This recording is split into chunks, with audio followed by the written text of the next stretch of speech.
আজি आमे जानिबा मगध साम्राज्य विषय। आमे समस्ते भारतर इतिहास विषय पढ़ीछे, किंतु केबे भाबिछंती कि एही जो बड़ बड़ साम्राज्य कथा आमे सुनुछे तार आरंभ केउठु होइथिला? किए थिले सेही प्रथम सम्राट जो माने गोटे छोट राज्य को एक विशाल साम्राज्य रे परिणत करिथिले? चालंतु एही सबु रोमांचकर प्रश्नर उत्तर आमे एकाठी खोजिबा। मगधर एही महान कहानीर प्रथम अध्याय हेउछि हर्जंग वंश। आउ एही वंशर इतिहास मने करंतु गोटे फिल्म कहानी परे पूरा ड्रामा, षडयंत्र आउ क्षमता पाई रक्तपात रे भरा।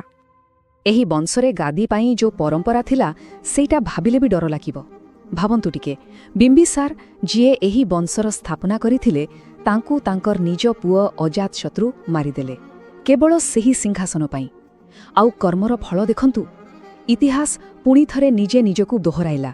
जेमिथि अजातशत्रु तांको बापांको सहित करिथिले, ठीक सेमिति तांको पुओ उदायन तांको सहित कले। सिथिपाई तो एही वंशकु पितृहंतक वंश बोली मध्य कुहा जाए। किंतु केवल सेमानंकु षडयंत्रकारी भाबिबा ठीक नुहे, सेमानंकर किछि बहुत गुरुत्वपूर्ण काम मध्य थिला। जेमिति कि बिंबिसार से राजगृहकु राजधानी करिथिले एवं तांकर एक स्थायी सेना थिला, जेउथिपाई तांकु श्रेणिक बोली कुहा जाउथिला। तांको परे आसिले अजातशत्रु। से गोटे बहुत बड़ काम करिथिले। प्रथम बौद्ध संगीतिर आयोजन करिथिले गौतम बुद्धंक महापरिनिर्वाण परे। तांको परे आसिले उदयन। से पाटलिपुत्र सहर बसाइथिले गंगा और सोन नदीर संगम स्थल रे गोटे पूरा नुआ और सुरक्षित राजधानी। और शेषरे एही वंशर सबुथ दुर्बल राजा थिले नागदशक। तो हर्जंक वंशर शेष परे मगधर राजनीति रे गोटे नुआ मोड़ आसिला। एबे क्षमता केवल राजांको खानदानरु बाहरी मंत्री मानक हाथकु आसिला। आउ एथिरु ही गोटे नुआ आहुरी विशाल साम्राज्यर मूलदुआ पड़िला। एइटा गोटे बहुत मजेदार कहानी। हर्जंक वंशर शेष राजा नागदशक एते दुर्बल थिले जे तांकर ही जणे मंत्री शिशुनाग तांकु गादीरु हटाई शिशुनाग वंश स्थापना कले। किंतु कहानी एतिकिरे सरिनी। किछि समय परे शिशुनाग वंशकु भी हटाई महापद्म नंद आसिले आउ से स्थापना कले नंदवंश। एहा भारतर प्रथम अणक्षत्रिय साम्राज्य थिला। महापद्म नंद केते शक्तिशाली थिले तार प्रमाण तांकर गोटे उपाधिरु मिले, एकराट। एकराटर अर्थ हेउछि एकमात्र सम्राट, माने समस्तंकर राजा।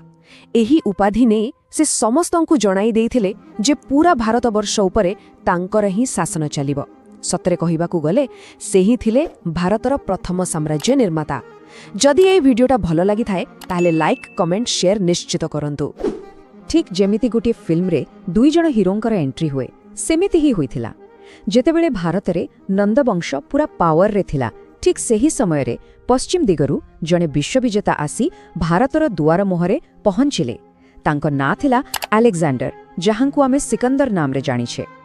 मैसिडोनियार राजा फिलिपंको पुओ अलेक्जेंडर ग्रीसरु बाहरी पारस्य भली बड़ बड़ साम्राज्य को हराई भारत अभिमुखे आसुथिले। तांकर अभियान तांको बिपाशा नदी बा बियास नदी पर्यंत आनिथिला। एहा से समयर मगध साम्राज्य सीमा ठारू बेशी दूर नथिला। भारत रे सिकंदरंकर सबुठु बड़ युद्ध होइथिला राजापुरुंक सहित। एही युद्ध को बैटल ऑफ द हाइडास्पेस कहा जाए। एहा झेलम नदी कूलरे होइथिला। जदियो राजापुरु एही युद्धरे हारिगले, किंतु तांको साहस और वीरत्व देखि सिकंदर एते प्रभावित होइगले जे से तांकु तांको राज्य फेराई देइथिले। एबे टिके कल्पना करंतु, गोटे पटे थिले विश्वविजयी सिकंदर आउ तांकर युद्धकुशली ग्रीक सेना, आउ अन्य पटे थिले नंद वंशर शेष राजा धनानंद।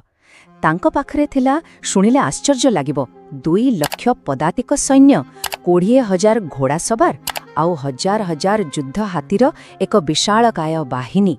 कुहा जाए जे नंद सैन्यर एही भयंकर रूप कथा शुणी वर्ष वर्ष धरी युद्ध करी थकी जाइथिबा सिकंदरंक सैन्य आउ आगकु बढ़िबाकु मना करिदेले। तो सिकंदर तो फेरीगले, किंतु नंद वंशर पतन कौनसी बाहर शत्रु द्वारा हेला नाही। एहा हेला तांक निज भितरर दुर्बलता जोगु। आउ एही पतन सहित मगधरे एक नुआ स्वर्णिम जुगर आरंभ हेला।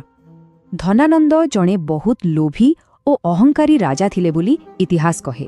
से लोकोंको उपरे एते बेशी टैक्स लगाई दिथिले जे तांको पाखरी बहुत धन थिला, किंतु लोकमाने तांको घृणा करुथिले। आउ तांकर से अहंकार ସେଇଟା ହିଁ ଏକ କ୍ରାନ୍ତି ବା ବିପ୍ଳବ ପାଇଁ ରାସ୍ତା ତିଆରି କଲା। ଆଉ ଏହି କ୍ରାନ୍ତିର ସୂତ୍ରଧର ଥିଲେ ଆଚାର୍ଯ୍ୟ ଚାଣକ୍ୟ। ଆଚାର୍ଯ୍ୟ ଚାଣକ୍ୟଙ୍କ ବୁଦ୍ଧି ଓ ମାର୍ଗଦର୍ଶନରେ ଚନ୍ଦ୍ରଗୁପ୍ତ ମୌର୍ଯ୍ୟ ନାମକ ଜଣେ ସାଧାରଣ କିନ୍ତୁ ପ୍ରତିଭାଶାଳୀ ଯୁବକ ଧନାନନ୍ଦଙ୍କୁ ପରାସ୍ତ କଲେ। ଆଉ ଏହା ସହିତ ନନ୍ଦ ବଂଶର ଶେଷ ହେଲା ଏବଂ ସ୍ଥାପନା ହେଲା ଭାରତର ସବୁଠାରୁ ମହାନ ସାମ୍ରାଜ୍ୟ ମୌର୍ଯ୍ୟ ସାମ୍ରାଜ୍ୟ। ଆସନ୍ତୁ ଦେଖିବା ଏହି ଟପିକ୍ରୁ ଆସୁଥିବା କିଛି ଇମ୍ପୋର୍ଟାଣ୍ଟ କ୍ୱେଶ୍ଚିନ୍ ଯାହା ପରୀକ୍ଷା ପାଇଁ ଗୁରୁତ୍ୱପୂର୍ଣ୍ଣ। ଏହି ପ୍ରଶ୍ନଗୁଡ଼ିକ OSSC, CGL, CHSL ଭଳି ପରୀକ୍ଷାରେ ବାରମ୍ବାର ଆସିଥାଏ। ପ୍ରଥମ ପ୍ରଶ୍ନ ହେଉଛି, ପାଟଳିପୁତ୍ର ସହରର ସ୍ଥାପନା କିଏ କରିଥିଲେ? ଏହାର ଉତ୍ତର ହେଉଛି ଉଦୟୀନ। ମନେ ରଖିବେ, ସେ ହର୍ୟଙ୍ଗ ବଂଶର ରାଜା ଥିଲେ ଆଉ ସେ ହିଁ ରାଜଧାନୀକୁ ରାଜଗୃହରୁ ପାଟଳିପୁତ୍ରକୁ ସ୍ଥାନାନ୍ତର କରିଥିଲେ, ଯାହା ପରେ ଯାଇ ମୌର୍ଯ୍ୟ ସାମ୍ରାଜ୍ୟର ମଧ୍ୟ ରାଜଧାନୀ ହେଲା। ଠିକ୍ ଅଛି, ଏବେ ଦ୍ୱିତୀୟ ପ୍ରଶ୍ନ। ପ୍ରଥମ ବୌଦ୍ଧ ସଙ୍ଗୀତି କେଉଁ ଶାସକଙ୍କ ଦ୍ୱାରା ଆୟୋଜିତ ହୋଇଥିଲା? ଏହାର ଉତ୍ତର ହେଉଛି ଅଜାତଶତ୍ରୁ। ଗୌତମ ବୁଦ୍ଧଙ୍କ ଦେହତ୍ୟାଗ କରିବାର ଠିକ୍ ପରେ ପରେ ତାଙ୍କ ଶିକ୍ଷାଗୁଡ଼ିକୁ ଏକାଠି କରିବା ପାଇଁ ରାଜଗୃହରେ ଏହି ସଭା ଡକାଯାଇଥିଲା। ଏବେ ତୃତୀୟ ପ୍ରଶ୍ନ। ବିମ୍ବିସାରଙ୍କୁ କେଉଁ ଉପନାମରେ ଜଣାଯାଉଥିଲା? ତାଙ୍କୁ ଶ୍ରେଣିକ ବୋଲି କୁହାଯାଉଥିଲା। ଆଉ କାହିଁକି? ନା କାରଣ ସେ ପ୍ରଥମ ରାଜା ଥିଲେ ଯିଏ ଏକ ନିୟମିତ ସ୍ଥାୟୀ ସେନା ବା ଷ୍ଟାଣ୍ଡିଂ ଆର୍ମି ରଖିଥିଲେ। ଏହା ସେ ସମୟରେ ଗୋଟିଏ ବହୁତ ବଡ଼ କଥା ଥିଲା। ଚାଲନ୍ତୁ ଆସିବା ଚତୁର୍ଥ ପ୍ରଶ୍ନକୁ। ସିକନ୍ଦରଙ୍କ ଆଡମିରାଲ ବା ନୌସେନାପତିଙ୍କ ନାମ କ'ଣ ଥିଲା? ତାଙ୍କ ନାମ ଥିଲା ନିର୍ୟାକସ୍। ସେ ସିକନ୍ଦରଙ୍କ ପୁରା ନୌସେନା ବାହିନୀର ଦାୟିତ୍ୱରେ ଥିଲେ। ସେ ସିନ୍ଧୁ ନଦୀରୁ ପାର୍ଶ୍ୟ ଉପସାଗର ଯାଏଁ ସମୁଦ୍ର ପଥରେ ଅନ୍ୱେଷଣ କରିଥିଲେ। ଶେଷରେ ଗୋଟିଏ କଥା ଭାବିବା ପାଇଁ ଛାଡ଼ିଯାଉଛି। ଯଦି ଧନାନନ୍ଦ ଅହଙ୍କାରୀ ନ ହୋଇଥାନ୍ତେ, ଯଦି ସେ ଜଣେ ଭଲ ରାଜା ହୋଇଥାନ୍ତେ, ତେବେ କ'ଣ ଆଚାର୍ଯ୍ୟ ଚାଣକ୍ୟ ଓ ଚନ୍ଦ୍ରଗୁପ୍ତଙ୍କୁ କେବେ ସୁଯୋଗ ମିଳିଥାନ୍ତା?